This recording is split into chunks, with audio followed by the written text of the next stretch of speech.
дом, где живут дети, только с подарками. Депутаты, бизнес, районные власти сегодня пришли к Мардановым поздравить их с новосельем. Сколько комнат у вас? И еще полгода назад на этом месте было пепелище. В июне дом многодетной семьи вспыхнул из-за поврежденной проводки. Тогда мы показывали репортаж, в каком положении они оказались. Ушли уже из дома, только до остановки дошли, минут 15-20, наверное, прошло.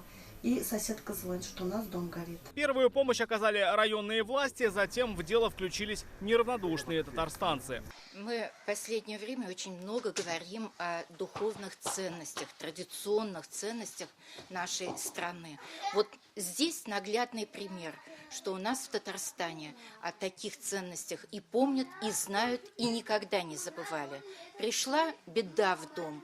Пришла беда в многодетную семью, и люди объединились. Татарстанцы собрали 1,5 миллиона рублей, бизнес помог специалистами и материалами. И уже спустя полгода на прежнем фундаменте появилось жилье в 100 квадратных метров. Нам важно было до осенних дождей завести под кровлю. Мы поставили такую цель для себя, и нам удалось в сентябре, мы под кровлю завели, и уже вот с сентября по сегодняшний день мы сделали отопление, обои приклеили, натяжные потолки натянули, и все это мы совместно делали с нашими предпринимателями. Новый дом получился просторнее прежнего. Теперь здесь не 3, а 5 жилых комнат по одной на 2 ребенка. Места хватит и для того, чтобы играть, и для того, чтобы отдыхать. Их больше, хотя они маленькие, но просторно. Светло очень стало и тепло. Если бы не они, за такой быстрый срок мы бы не смогли построить дом. Теперь супруги Мардановой и 7 детей поверили в чудо. Оно все-таки случается, особенно